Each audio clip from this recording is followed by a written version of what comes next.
We are recording now. Over? Okay, cool. It won't be over until I'm out of this blanket insanity. This hot box.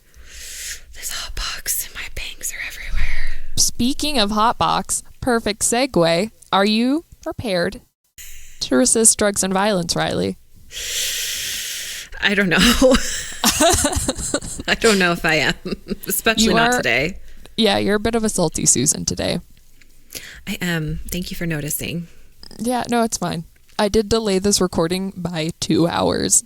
Well, technically 2 days and then 2 more hours. Yes, you did.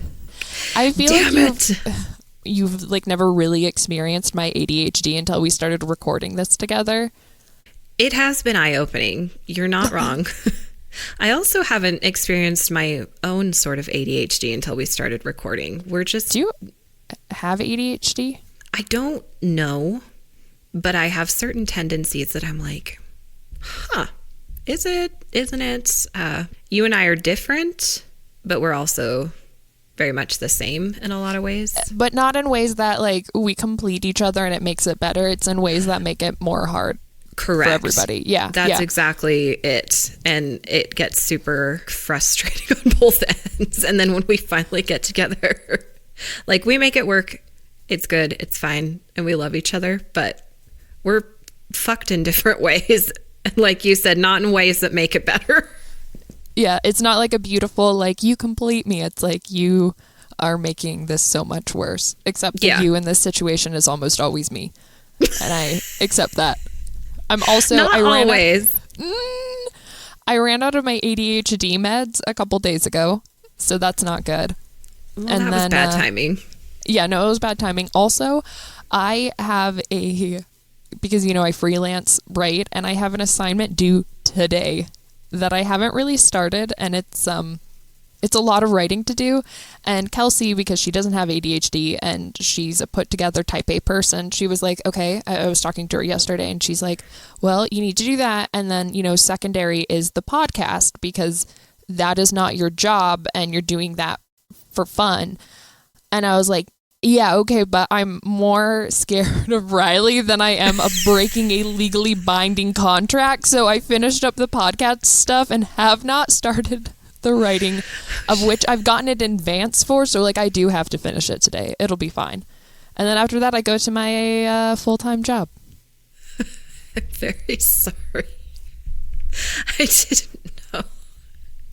I don't try to be scary. I am also I'm a type A person like Kelsey. However, I'm like disorganized in weird ways. So like I know what I want to get done. I don't always know how to get there. And it's a lot easier for me to be frustrated with somebody else for fucking it up than look internally and be like, okay, but how are you also fucking it up? Because I usually am in little ways as well. I respect that. See, I'm like usually pretty upfront fucking things up. And I'm very sorry about it. And I also will never change that. I will try. I have been trying so hard, even medicated, I try. But it's like, okay, I get up for work and I'm like, cool, I got this. I have everything I need. And then I get to work. I'm working really hard. My boss is like, seriously, you need to take a break. And I'm like, okay, cool, fine. I take a break. And I don't know if I told you this. I take a little nappy nap in my car. I get out of my car and I lock my fucking keys in my car. And then I just stare at it and I just keep trying to open the door. And I know like, it's not going to open. It'll open for me. Yeah. It'll open. I was like, she knows. Her name's Nicole. I was like, Nicole, she'll open. We've been through things.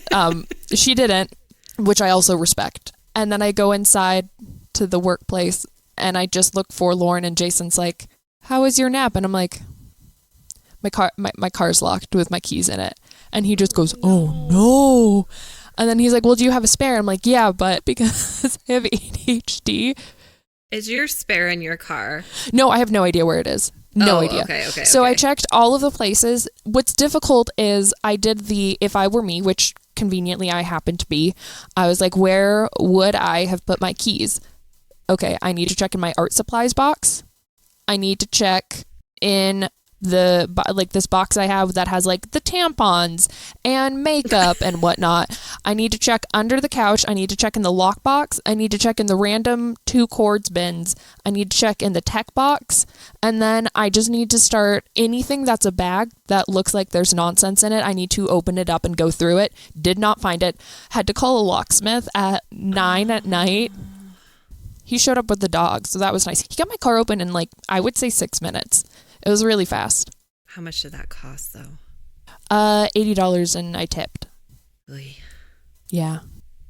Oh, also, I haven't made this appointment, though I've known about it since before we went to Denver, and we went to Denver like mid-endish of March.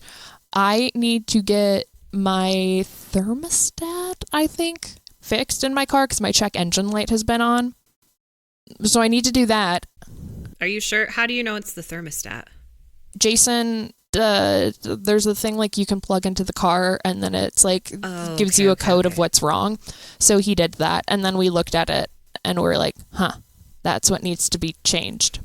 So I have to do that, except every time I have a day off, I don't do it. So I should do that next week so my car doesn't explode. See, I do get that though, because I am a big procrastinator when it comes to stuff like that. And it'll be even like the tiniest of things. Like I'll walk past something every day and be like, I should do that. And then like 4 weeks later, I finally do it. And it was super easy. And I'm like, I don't really understand why I didn't just do that 4 weeks ago. Oh yeah, no, I feel like that's almost everything. Like this writing assignment, I'm excited about it. It's a super nerdy thing. It's for a TTRPG, like a tabletop role-playing game, like D&D, but it's not D&D. Oh, okay. And I have to write these, not full adventures. It's like I pitched 10 adventures, and then I have to write these almost like outlines for them. They're not super long, and it really isn't like I'm excited to do it. I'm good at this type of writing, but for some reason I'm just like, I'll do that another time. And then I will wait until, you're wearing your Meow Wolf shirt. I'll wait until today when it's due to be like, yeah, I should figure out how I'm going to do that and do it and then send it in. I actually very much do get that. Well, now I'm stressed out for you, and nobody probably cares about any of this who's tuning in.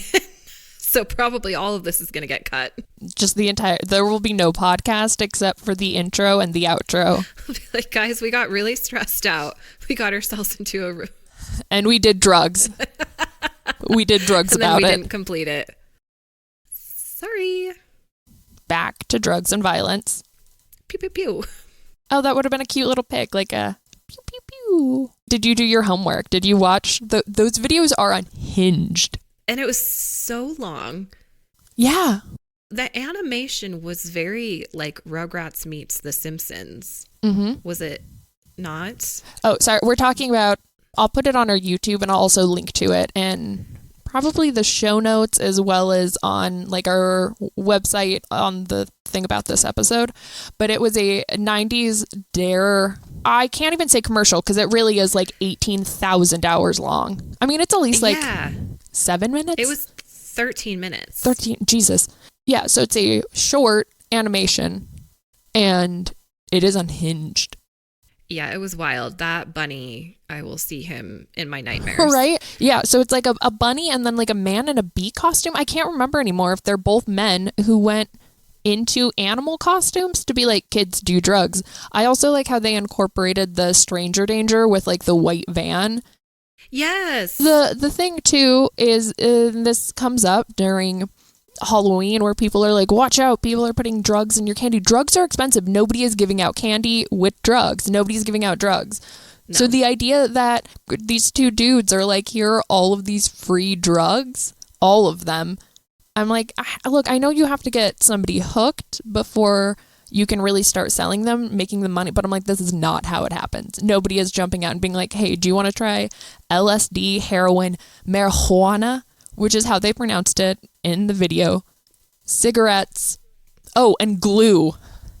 Oh, yeah. The glue sniffing thing really got me. I'm like, so we're putting that on the same level as cocaine, are we? Yeah, that's the same thing. Because they start off with the more accessible drugs, like cigarettes, and then they have this hilarious thing about marijuana, and then they are like, now let's try harder drugs. And the first thing they introduce is sniffing glue. And Kelsey and I were dying at that because it goes from sniffing glue to like acid and cocaine and heroin. Yeah. Yeah, it was a weird sidestep there. Yeah. So factually, there were things that just weren't true. And then also it was I can't say it enough, unhinged. It was truly unhinged. There was a lot going on. They also completely ripped off the caterpillar in Alice in Wonderland. Yeah. Who I'm pretty sure it would not have been marijuana that caterpillar was fucked. I'm going opioids. Also, it showed you how to use every hard drug, because I'm going to say in elementary school, I did not know that you like snort cocaine and you inject heroin. And they were like, okay, let us show you how you use these drugs for when you're not supposed to use them. But we'll go ahead and show you how, just so you know. I'm like, why are you showing us how? Yeah, there were a lot of issues. So I wanted one, I was just like, I've seen this now, you have to see it. And then the other ones were also just like ridiculous, but not quite as over the top. No, the cartoon was the one that was really scary. But then there was like the classic, this is your brain on drugs. And it was just like constantly people frying eggs, which just really made me want fried eggs. I like was really hungry for breakfast. And then there was the one of the creepy like deflated woman on the couch, and they're talking about like all she does is smoke pot.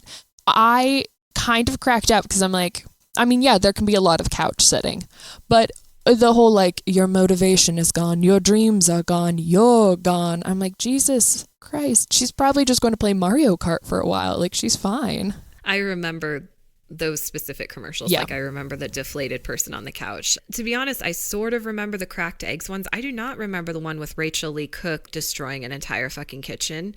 She was crazed. Well, the heroin. She's like smashing it with a frying pan, and she's like, and this is your brain. I was like, Rachel Lee Cook, calm down. Yeah, you don't have to cook. Like, just hang. Just chill. She needed some of the marijuana. You don't have to eat eggs all the time, Rachel. It's okay. Yeah, Christ. So I thought that was a great like sampling platter of the anti-drug rhetoric at the time. Yes, I agree. So now I'm going to tell you a little bit about D.A.R.E. It stands for Drug Abuse Resistant Education. It's had like, it looks like a few slogans. The one I remember the best is Dare to Resist Drugs and Violence. It's a national and international drug prevention program that started in the 80s. Seeing a need for prevention curriculum, the program was developed through a partnership with the LAPD and the Los Angeles Unified School District. At first, D.A.R.E. was just for elementary students, but then it, of course, ended up in middle schools and high schools. And so I wanted to be like what was going on in the 80s that called for all of these fantastic commercials and just drug prevention programs to be squeezed in between recess and nap time. Well, the 80s was going on. That's pretty much it. The 80s was wild. There's obviously more to it. The 60s, 70s, and 80s were rife with drug paranoia and, like, to be fair, drug use. In a lot of cases, well, man, I'm going to start sounding like a conspiracy theorist, but it's true. It's going to be like the CIA, the military. It's okay. Drugs. But you had, like GIs coming back from Vietnam and a bunch of other wars where they had either been shot up so they could keep performing at a high level, or they were like, wow, I'm so depressed because we are committing atrocities that I'm going to do drugs. And that was problematic, to say the least. Yeah, that's not conspiracy theory. That's just truth. We know that at this point. Yeah. So you've probably heard of the war on drugs before, am I right? Correct, yes. Okay. Familiar. The term was coined after a 1971 speech by everyone's favorite president, Richard Nixon. And he delivered this line in the speech, which is most often what you see pulled from it. And it's, America's public enemy number one in the United States is drug abuse. In order to fight and defeat this enemy, it was necessary to wage a new, all-out offensive. I don't actually really know what his voice sounds like, but I'm going to say it's something like that. I bet it's just like that. Just like that. It's like he's here in the room with us. The full breakdown of the war on drugs, its contentious legacy, and Nixon's presidency are beyond the scope of this podcast because, as you know, we're qualified to talk about Lisa Frank and Furbies. But I'm going to give a really, really, really brief, very watered down overview of the war on drugs, just a titch bit. There are so many other parts to it, and it's incredibly political. It's like Jenga, and you're like trying to pull a block, and you're like, does this one say the CIA? Does this one say crack cocaine? Does that like... So if anybody wants to learn more, there are a bunch of really good podcasts I've listened to about this, just because in general, I find this topic super interesting. So I'll have those in either like show notes or on that page where we list all the things. But one of them that's really, really great is WNYC Studios, Notes from America with Kai Wright. The episode is called The Drug War. Ooh, that sounds interesting. Yeah, no, it's really fascinating. It talks about Nixon's response to America's drug epidemic at the time, and in some cases, real drug epidemic, in other cases, like perceived. And once again, this is like not going to be a great breakdown of it. So I would highly recommend people go after sources that are actually about this, because this is just about how D.A.R.E was dumb. Spoiler alerts. So with Nixon's response, there were kind of two sides of it. So one did actually focus on treatment, which I didn't know about, and was, surprisingly, like for the time, effective in some ways. It was methadone clinics, and those were helping people at the time get off of heroin and other drugs. But I also know there were issues about the use of methadone, et cetera, et cetera. Once again, I'm not going to go into all of that, because that would need to be like an entire podcast just about this aspect. Anyways, his other side was more militant. He christened like a bunch of new agencies, including the Office of Drug Abuse Law Enforcement, and a lot of these ended up coalescing into the DEA. The Office of Drug Abuse Law Enforcement was kind of like drug cops, and our buddy Nixon said that he wanted to go after distributors at the top. The war on drugs did not treat all sellers and users the same. Weird. Yeah, especially and this is shocking because Nixon is just known for his love of all people, except for the part where he's real racist. Except for that. That's just a small part of it. Yeah. So, unsurprisingly, this war on drugs, it's not just like in Nixon's era. Like, it starts off with him, but it gets wild in the Reagan era. But it was particularly harsh on Black people and Black communities. And there are still lasting impacts from that. And that is just a constant from this war on drugs, from its legacy. I did a lot of my own research on this as well, because I didn't want to just repeat things I was seeing. I wanted to look at studies. And I found a 1990 study that showed while Black people were selling less drugs and had less on their persons, Black people were arrested at a disproportionate rate to white people. And I want to note that that 1995 data is from the U.S. Department of Justice itself. I wish I could say I were surprised, but I am not. Yeah. Like I said, this topic is one that the reporter in me, I just wanted to keep diving deep into it, because it's such a fascinating and upsetting and aggravating topic, and it's very multifaceted.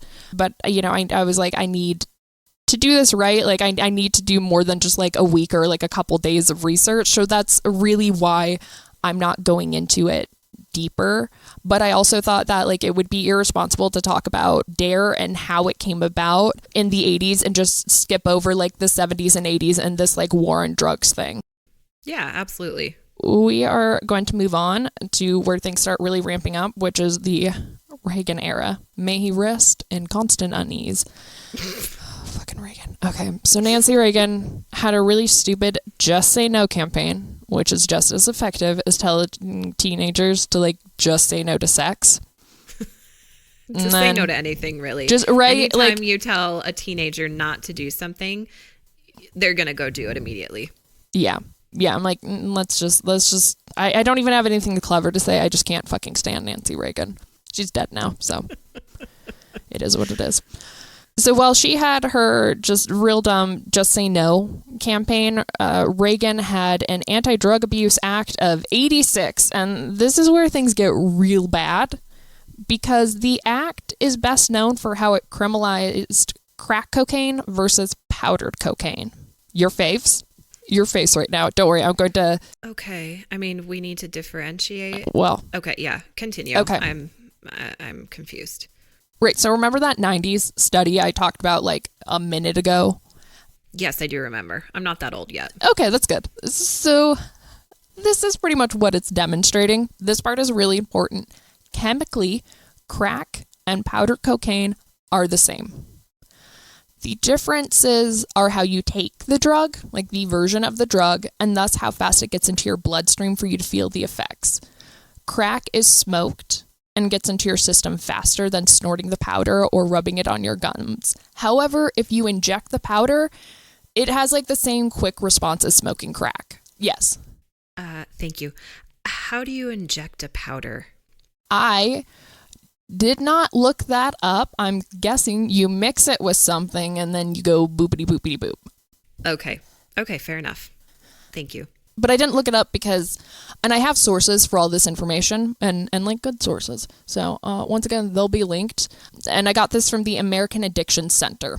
So once again, crack is smoked, it gets into your system faster. And because of that, you get high faster and it wears off faster. So the American Addiction Centers say that you are at higher risk of addiction simply because it'll wear off faster than like snorting the drug. But if you're injecting it, it's going to be the same as like smoking it. Okay. Now, the second difference is economical. Crack is cheaper to produce and is thus more common in poor communities, while the opposite is true for powdered coke.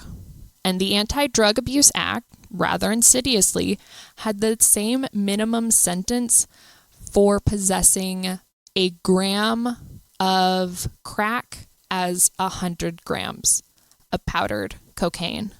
I see what's happening now. Yes, yeah. So this is going to cause a huge disparity in drug arrests as the bar is much lower to arresting people using crack. And once again, there are some really, really fascinating, really well done podcasts on this. I'm going to put a few of them in. But pretty much powdered cocaine is more associated with like middle, higher class white people. Mm-hmm. So you have 5 grams of crack on someone and you have to have like 500 grams of powdered cocaine.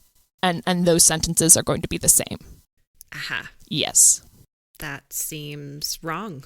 Yeah, no, it's racist. There's like no way around it. They tried to make it seem like, oh, crack is so much worse than powdered cocaine, but it's like, no, you're going to find crack.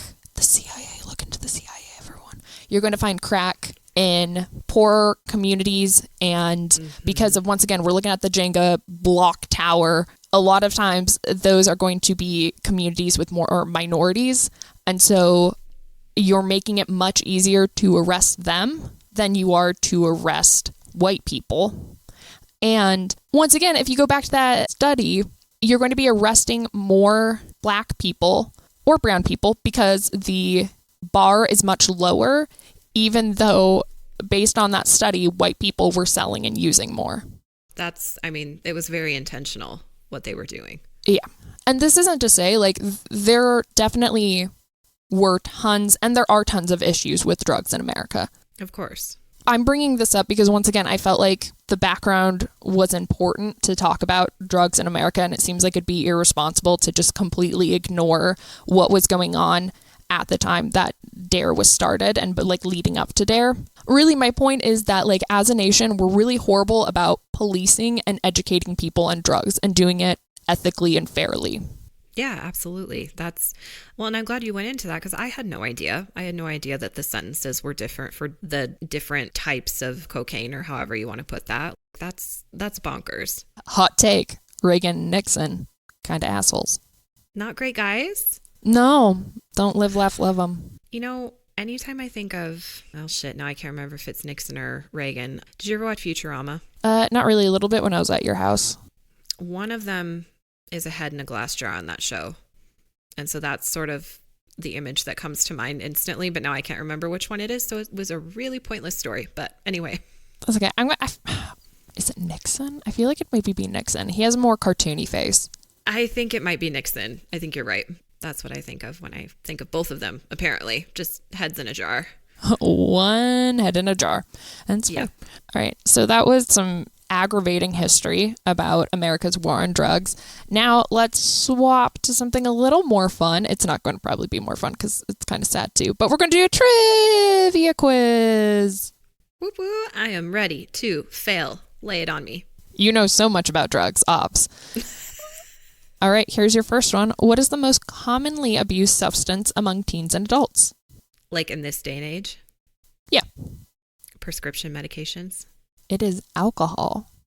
Oh, shit. Yeah, I forgot about alcohol. Yeah, that's why I said substances. But no, prescriptions would have been also, it's up there. It's for sure up there. Okay, and then, Did you know, this is kind of interesting, that you can die from alcohol withdrawal?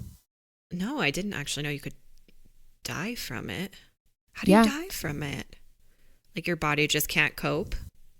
Yeah, I didn't really go totally into the science of it because I was like, this is not the scope, but it's just something that I know because I know people who work in addiction centers and things like that.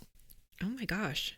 Yeah, but you're not going to die if you're hooked on an opioid. It's going to be awful, horrendous to detox from that. But from alcohol, sometimes it's so bad that the detox can't be at the center and it has to be at the ER. Wow. Yeah, I had no idea. It's not to be fucked around with. This trivia quiz it's not going to be happy, I guess. So we're going to move on to the next one. Did drug use among teens increase or decrease during the pandemic? I could see it going either way. Because I could see it going down because nobody was supposed to leave their houses. So, I mean, can you order drugs? I don't know anything. I could also see it going up because coping with the pandemic was awful. I'm going to say it went up. This is a really tricky one. You were right. It actually, in the beginning, it went down in 2021, even though kids reported higher levels of anxiety and depression. The thinking is that it was just harder to get drugs. Right. And also, if you are a teenager and you can't really go anywhere, where are you going to do them? Oh, yeah, true. You can't just be sitting in the middle of your parents' living room. Yeah. I mean, hopefully, I guess it depends on your parents. But yeah, I thought that was a really interesting little thing about the pandemic and how the youths were more sad, but also using less drugs because of accessibility. And by the way, you can order drugs online. There's a bunch of podcasts about the Silk Road. Okay, yeah, Red Handed just did an episode recently on that. So that's where I was like, okay, I feel like I've heard that you can do that. But again, I am completely naive to how a person goes about getting drugs. Yeah. So answering these questions, I found really stupid. No, it's fun. I picked them for a reason because you and I are not. It was just this is going to be fun. Yes, Red Handed recently did something about the Silk Road, and it was really good. Case File has I think, 3-parter on the Silk Road that's fantastic. And then I read American Kingpin, and it's a fantastic read. I would recommend it. You might like it. Okay, that's cool. All right, our next question is, has opioid abuse among teens gone up or down since 1999? Up. You are correct. According to the National Center for Drug Abuse Statistics, there has been a 500% increase since 1999. Lord. Yeah. Oh, that's 500. Good. We don't want that. No, it's really not good. And off of that, can you name any substance that is classified as an opioid? See, this is where I'm going to sound like a real idiot because I almost asked you in this last question, well, what is the actual definition of an opioid? Okay, what was the question again? Can you just name any substance that's classified as an opioid? No. Okay, you'll be familiar with these heavy hitters. It's things like heroin, oxycodone, Oxycontin, hydrocodone, Vicodin, codeine, morphine, and fentanyl. There are others, but those are the big boys.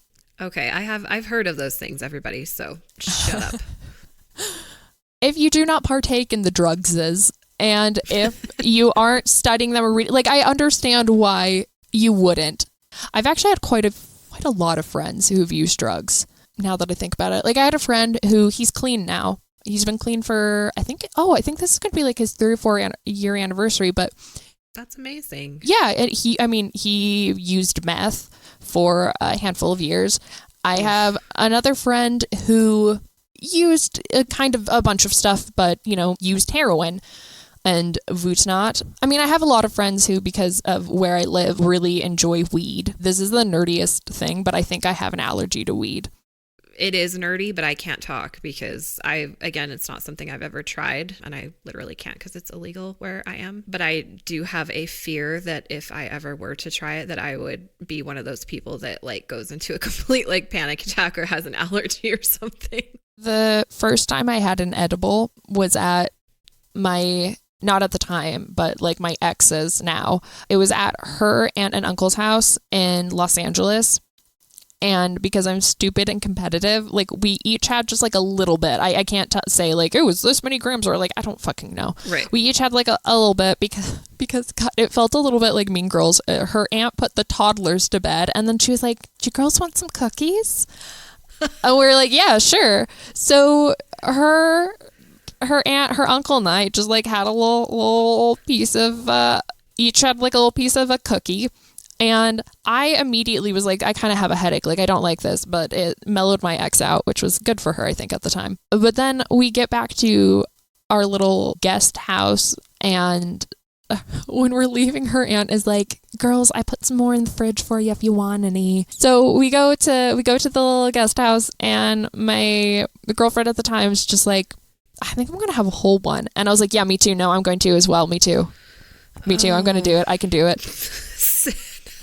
I'm not feeling well already. I don't like it. But yeah, I will meet your weed cookie. So yeah, no, it's look, I was like, this is good choice. These are good choices. Mm-hmm. I went through D.A.R.E. Well, so she passed out. She was exhausted. I watched a really good skateboard documentary, and then things started kind of looking Paper Mario-y like. Oh. And I got real sick. And then I just remember, like, I kind of came to, and I was sitting in the middle of their lawn swaying and throwing up. And her aunt comes out, and she's like, I'm so sorry. We don't do this a lot, so I have no idea how much is in there. I'm so sorry." And I was like, "I'm sorry about your lawn." And then I just kept throwing up on the lawn. And then I came to, and I was tinkling in the bathroom. Don't worry, in the bathroom. Oh, okay. Thank God. Right? No, it could have been so much worse. And then I could not. Like, my girlfriend at the time was also like real high. She wasn't sick, but she was real high, and she was helping me not tinkle. I did that by myself. I'm very proud of that fact. Good girl. So I washed my hands, and then I leave the bathroom, and I could not fathom walking. And it was like a small house, and it's not like the guest house was, I mean, it was like a studio, like it was a small yard. It was not that long of a walk, but it was like, I cannot do this. So I made it to the couch, and then my ex just kind of laid on the floor, and we went to sleep. And then we woke up really early because her little cousin was going to like Montessori school. I think he was like 4 or 5, I don't know. And he really wanted to play with us, and his dad's like, "Oh, no, they're just so tired. You have to go." Can I just say that if you are going to bake any sort of weed treat, that you probably should have an idea of how much to use? I mean, that seems like slightly irresponsible. She did get these from a friend. Oh, so she didn't even bake them. No, she got these from a friend and then gave them to like, I think I was 19. I was 19 or 20. I don't know. Okay. Well, I'm very sorry that happened. She's not like a regular aunt. She's a cool aunt. Truly. I don't like edibles. They always make me sick. So I don't really like, I've, at parties and stuff, of course, I've been like, yeah, sure, I'll smoke a little. And then I'm like, yeah, my face just itches. It just itches. Sometimes too, Ooh. I don't even have to be the one smoking it. It can just be around me and it makes my face itch. So I have not partooketh in a very long time because it's not my jam. But I have a lot of friends who do, and I don't care as long as...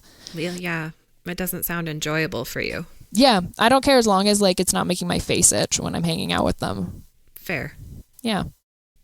We've gone down a path. Right? We've gone down a path. But the final question is, what is the D.A.R.E. line's name? What is the what? the D.A.R.E lion's name. Remember the lion mascot? Oh, the lion. I thought you said line. Oh, it's probably not Tony because Tony was the tiger and that would be copyright infringement. I'm gonna go with Danny. Ooh, that's a really good one. Thank you. No, it's Daren. Daren. Danny's cuter. Daren's like a, dare I say, a pedophile name.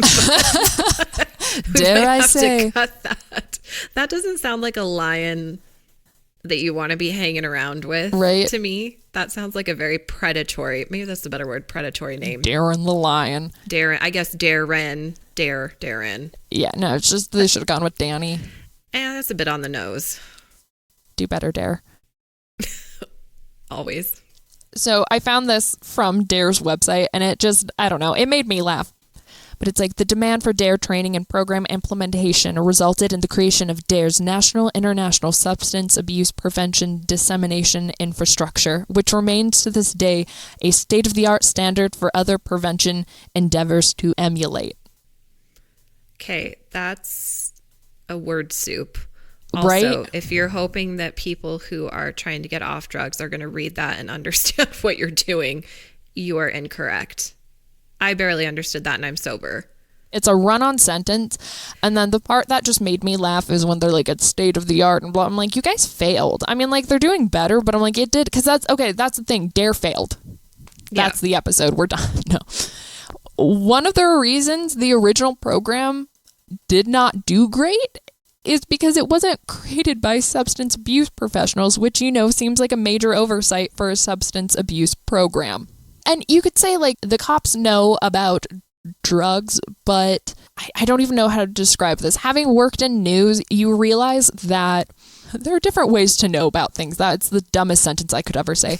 But there's like a huge difference between knowing how addiction works versus you interact with people who are maybe facing addiction and also are trying to, you're like trying to bust drug rings or whatever the fuck you're doing. There's just a very big difference between that. Yeah. Having cops come in was also about like creating these good relationships between cops and the community. Right. And now I believe they have to go through more training, but I just find it funny that the program was created and they were like, we don't need to talk to substance abuse professional. We're like, we've got this. We got a lion and we have a badge. There definitely needed to be other individuals involved, other entities involved who could really understand like why people get addicted to substances and that sort of thing. And they could all work together. But yeah, law enforcement does have a completely different interaction with people who are already addicted to substances. I did not realize it was kind of started by the LAPD. And I think we all know there's not the greatest rap. Some issues there as well. So it's interesting. Yeah. I also paused when I saw that and I was like, In the 80s. Yeah. Or wait, it was in the 80s, 1983. Right? Okay. Yeah. 83. Okay. That's right. And like, once again, all of this, like, I'm making fun of D.A.R.E and whatnot, but it's because it's stupid. But it's not to say that like there were problems with drugs and gangs and violence and all the things in the 80s and whatnot, but it was just how D.A.R.E went about addressing this. Like, for instance, at its peak, like the D.A.R.E from our youth was in 75% of American schools, and it was costing taxpayers like an estimated $600 to $750 million a year. Yeah. And it wasn't working. Right. I mean, that's like a lot of money to be spending on something that even at the time, like in the 90s, data was already coming out and being like, guys, I don't think this works. But like the people didn't care because I read somewhere and it was so perfect that I'm just going to reiterate what they said is that like we felt like it should work. I feel like a lot of things go on longer than they should because people think, well, it should be working. Yeah, it's like a good thing. What could be bad about it? It should work. We feel good about it. And then all like this data just kept coming out being like, God, no one's like, it's just not doing anything. So throughout the like 90s and early 2000s, there were studies showing that D.A.R.E wasn't effective at preventing substance abuse. And even studies that had positive data were criticized for lack of peer reviews or like long-term follow-ups with subjects. If you're going to have something that taxpayers are funding with a shit ton of money and is implemented in most schools, then it should work. Yes, absolutely. And, one of the things that I thought about a lot whenever I've looked at this topic is that I honestly, I don't know what the right answer is to our various, opioid epidemics, fentanyl, all of those awful, because they are awful. I don't know what the answer is. Shockingly, I'm very progressive, liberal, whatever you want to say. And a lot of people on that side of things, on the very left side, will be well, we should legalize all of them. And I'm I don't know if I agree with that. I don't know if I disagree with it. I'm not going to claim that I have a response of this is what we should do. I'm just here to make fun of D.A.R.E being bad and costing a lot of money. I'm into that. Perfect. So there was a study that I found that was pretty interesting. In 2004, this study combed through a bunch of scientific journals to review previous D.A.R.E studies, and of the 40 articles they located, only about 11 met the strict criteria that they deemed reliable. I'll also have that study in notes. The conclusion was that while there were sometimes positive effects from D.A.R.E, the results were statistically insignificant. Ouch. Yeah, and if you were in AP stats, or just stats, you might remember statistical significance is pretty much, it's were the positive effects from D.A.R.E, or could it have been random by chance? And they couldn't prove that. So that's why when you're testing for something, you're looking for statistical significance. So this quote from the study I wanted to just read out because I think it does a nice job summing it up. I also should say one of my greatest fears is reading out loud because of the dyslex. Oh no. So that's why if I'm mispronouncing things and stumbling a lot, it's just because I'm back in second grade having a panic attack and crying. You're in a safe space here. Thank you. So the quote is, critics of the present analysis might argue that, despite the magnitude of our findings, the direction of the effect of D.A.R.E was generally positive. While this is the case, it should be emphasized that the effects we found did not differ significantly from the variation one would expect by chance. And then it says, according to these guidelines, the effect size we obtained would need to be 20 times larger to be considered even small. Wow. It goes on to say, given tremendous expenditures and time and money involved with D.A.R.E, it would appear that continued effort should be focused on other techniques and programs that might produce more substantial effects. So that's kind of where I came to be with D.A.R.E, is that even if there were these positive effects, they weren't meaningful and you couldn't tie it to D.A.R.E over chance. And with the amount of money that was being spent, it should have been axed earlier. And I do believe at some point it went into a nonprofit, and then D.A.R.E merged and is now called Keeping It Real. And I'm have any of these people talked to any teenager ever? No, they haven't. Yeah. They would be better off actually telling kids, I think drugs are cool. Nobody says keeping it real anymore. Right? Who is their market research person? Who is their boots on the ground? We have Google now, for fuck's sake. Google current slang. There's no excuse, is what I'm saying. D.A.R.E, no cap. Okay, I don't know what that means. But yeah, no, I saw that and I was like, damn it, guys, come on. You're better than this. You can do better. They're not. That's the problem. I mean, I found less about the current program. To be honest, I cared less because we're not talking about the current program. We're here to talk about things from our childhood. Right. It does seem like this at least is a little bit better because it takes into account cultural differences and the differences between if you're living in the city versus in a rural community, etc., etc. And, that's good. That seems important. Also, if you want to know, Keeping It Real stands for refuse, explain, avoid, leave. For God's sake. I mean, like you said, at least it seems to have evolved in some necessary ways. Yeah. Now, were any eggs harmed in the making of this new D.A.R.E situation? Because that's what I'm really upset about. The amount of eggs that have gone to waste with these D.A.R.E commercials. Man, I should have looked to see if there were any like PETA or any kind of like vegan organization that lost its shit over all these like drug campaigns. That would have been amazing. God damn. A missed opportunity. It's okay. I do, though, have some fascinating little bits from the old D.A.R.E program to talk about. So as you remember, I'm sure like it would be an officer who would come in and be like, don't do drugs. That was pretty much it.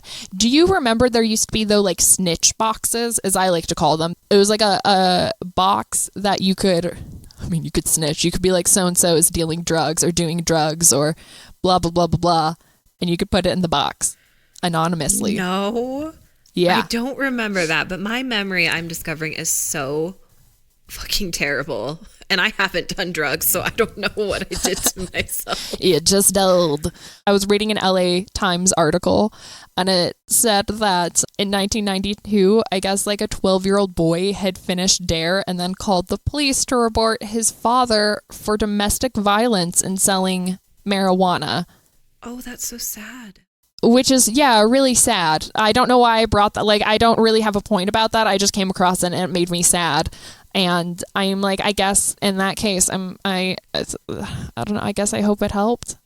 We don't know how that all played out, but at least he felt like he could say something. So I guess that's maybe one little positive for that particular person. Oh, God, that made me sad. Yeah, in that same article, I'm going to read this quote, though, which won't make you sad. We're going up, and it's uppers and downers time. Whoop, whoop. So this D.A.R.E officer said, oh, no. This is knocking D.A.R.E is like kicking your mother or saying that apple pie doesn't taste good. For 10 years, I've been living and breathing D.A.R.E, and it's all been about helping kids. That's our program, and that's what we're gonna keep on doing. Up and down, baby, up and down. Oh, it's like kicking your mother. Why would he say it like that? The two choices are just really unhinged. I'm sorry. That's going to be the title of this episode. It's going to be D.A.R.E Unhinged. D.A.R.E Unhinged. Parentheses. Kicking your mother apple pie. Yeah, that's so good. I think these were just things. I was reading this article really late last night, and I was like, I don't know what I'm going to do with these when I talk to you about D.A.R.E, but I'm just going to bring them up, and that's what I'm doing. Oh, another little tidbit is, this was just from the Wikipedia. I'm sorry, my research got really tired towards the end when I was just looking for funny things. And apparently sad things. Sometimes police officers would arrive in sports cars seized from drug dealers. Oh, no. Which, I guess the point was to be like, look, if you do drugs, you'll lose your cool things. But, like, all I'm saying is, like, look at the cool things you could have if you sell drugs. Yeah, that literally makes no sense. Like, oh, I got this from a drug dealer. See how cool it is? Oh, but don't. No. That's not what I'm trying to say. Don't do this, because then we'll take it away, right? If we catch you. If we catch you, yeah.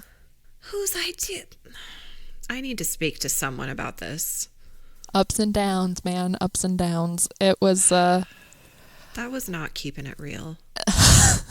Tell me what the real stands for again.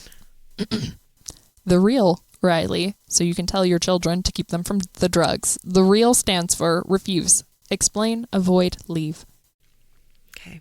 The program now is about like coping skills and assessing risks and looking at your support network, and goes over like emotional and mental health topics. And there's like a lot of role playing through things, and it still sounds pretty lame, but maybe it's working. I've never been in a situation where role playing has worked. Number one. Yep. Nobody likes it. Number two. Oh shit, what was I going to say before? Oh, going back to kind of what you said towards the beginning about drugs are expensive. Nobody is just trying to like hand you piles of drugs.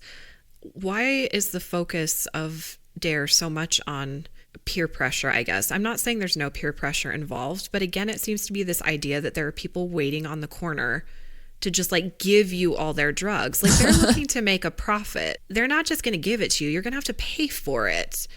And I don't understand why there's not more focus on that. I think the issue is that they combine like you said, those two very different ways of getting drugs. Frankly, it's going to be like, oh, hey, my college roommate's friend sells something, and it's going to be like, cool, I'll give you like $30 or $10 or whatever, depending on what you're buying. Pick me up something too. It's not going to just be some guy on the street who's like, hey, you want to try a little bit? Yeah, hey kid, come over here.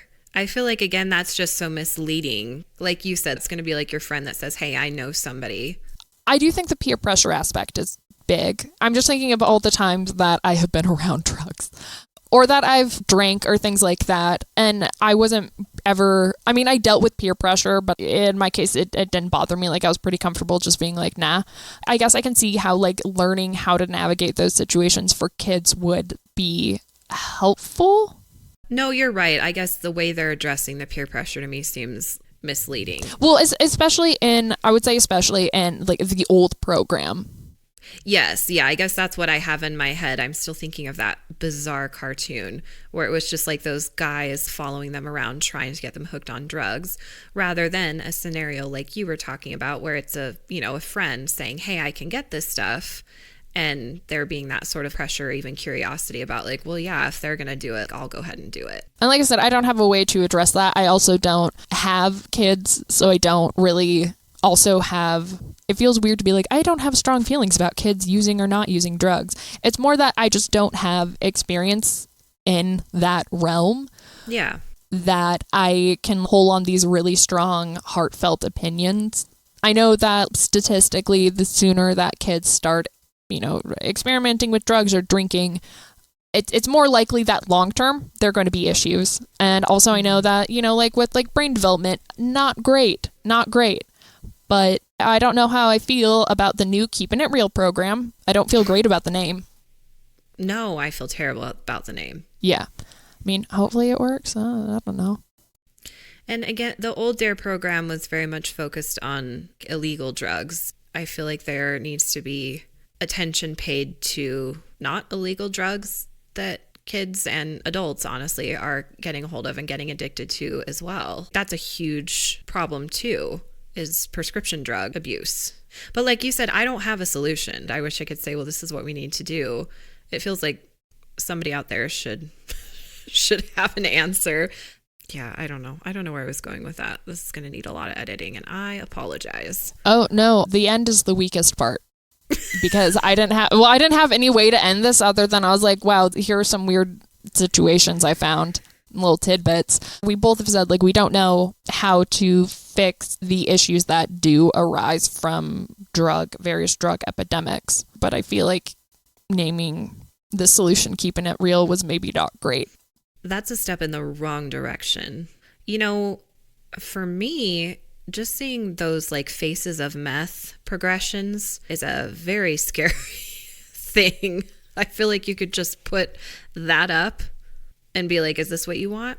Those are terrifying. Have you looked through those? Oh, yeah. Yeah. Oh, what's crazy is though, I think they're mostly in our region because I have friends from other states who are like, what the fuck are you talking about? Oh, really? I knew it was a problem in our area, but I didn't know it wasn't so much of a thing elsewhere. It is really interesting, and I believe they started from Daren Aronofsky, so like the Black Swan guy. Oh. And that's why they're fucking terrifying. For me, I just love showing them to people who are not from the state or your state because they're like, wait, this was on TV? I'm like, yeah, like daytime. Fentanyl has been a huge problem lately. That's nationwide though, right? Yes. Fentanyl is synthetic heroin and it is incredibly potent and incredibly dangerous and deadly. Daintily. So daintily. It's daintily. You know what's wild is when I was in labor, was it with my first or second? I guess it doesn't really matter. They gave me fentanyl. What? Yeah. For real? For reals. You're sure? Well, now I'm not so sure. I'm pretty Hold sure on. it started with an F. Yeah, well, you Look that up. They gave me something before I could get the epidural because they had to like wake up the epidural guy. I live in a really rural place. Fentanyl for labor pain management. Okay. What? Okay. So, yeah. And this was before, like, I didn't know what fentanyl was at this point, right? And I was, you're in so much pain when you're in labor. The epidural guy was at home asleep. So they had to like call him and wake him up to come to the hospital to give me the epidural. So in the meantime, they said, this is the way they described it to me. They were like, you'll still feel the pain, but you won't care about it. And I was like, I don't fucking care. Just put whatever you want in that IV. I don't care. And that's exactly what it was like. I was like, oh, this really hurts. But I was just super chill about it. Holy shit. And that's what they gave me until my epidural. Okay. Wow. So there's that. There's that. And then a couple of years later, I start hearing about fentanyl all the time. And I'm like, isn't that what they gave me when I was in labor? And it's just like this horribly addictive thing. And I'm like, but they're using it in labor. Yeah. I mean, it's a synthetic opioid. It's been approved by the FDA for pain relief and anesthetic. Mm-hmm. And it is 100 times more potent than morphine and 50 times more potent than heroin. I mean, it did help. I'm just going to say it helps me. Well, so is that your endorsement? You're like, look, if you're going to use a drug, use fentanyl. Just go straight to the top. No. I just think about that every once in a while. Like, yeah, I've had fentanyl. That's wild. And they were so chill though about it too. You know what I mean? Yeah, they're just like, here, we'll go wake him up. Enjoy. Yeah. I think about it and it's bizarre. Now, again, I don't regret it. I was in back labor. It was fucking painful. I was like, give me anything. I don't care what it is. But it is funny to me because I feel like there's been in the past, maybe not so much anymore, controversy over even epidurals or like any sort of drugs in your system because they're like, it goes to the baby and, then your baby's going to be a drug addict. And then here we are like, but you have a little fentanyl. A little for fun.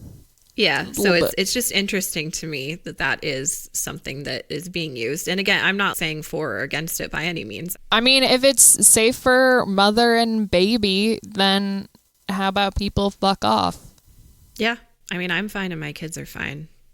Well, that's wow.